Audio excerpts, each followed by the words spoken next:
Pour le président du comité exécutif du dialogue national intermalien, Ousmane Issoufi Maïga, aucun effort ne sera aménagé pour mener à bien cette mission qui leur a été assignée le 6 février dernier, date de l'installation du comité.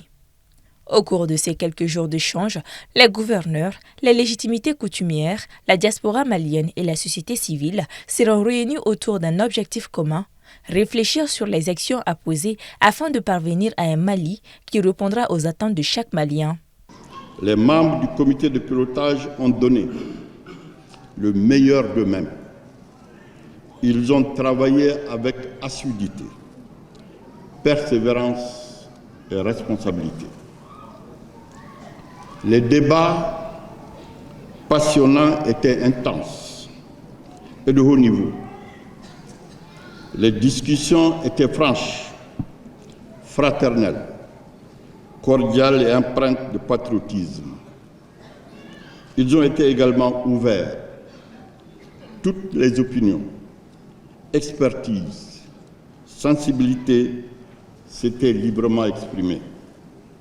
Les résultats auxquels le comité de pilotage est parvenu restent cependant provisoires et seront soumis à d'autres niveaux.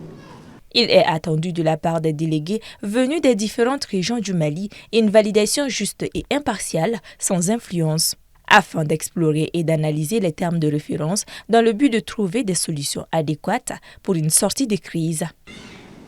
Mesdames, Messieurs les délégués, le moment de l'atelier de validation n'est pas celui des débats. Il s'agit d'un exercice de cogitation et d'objectivation qui doit conduire à bien cerner les sujets et poser les questions pertinentes et faire des propositions qui alimenteront les débats lors du dialogue proprement dit. Le Premier ministre Choguel Kokala Maïga a tenu à inviter les Maliens à joindre leur voix dans cette initiative du président de la transition pour restaurer la paix.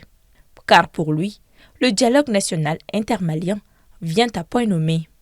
Nous l'avons dit à plusieurs reprises, qu'en dehors des 4 exigences majeures, à savoir l'unité nationale, l'intégrité du territoire, l'autorité de l'État sur l'ensemble du territoire national, la forme républicaine et laïque de l'État, tout le reste peut se discuter entre nous, Maliens.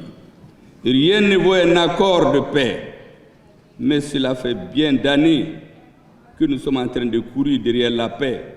C'est pourquoi ce dialogue vient à point nommé.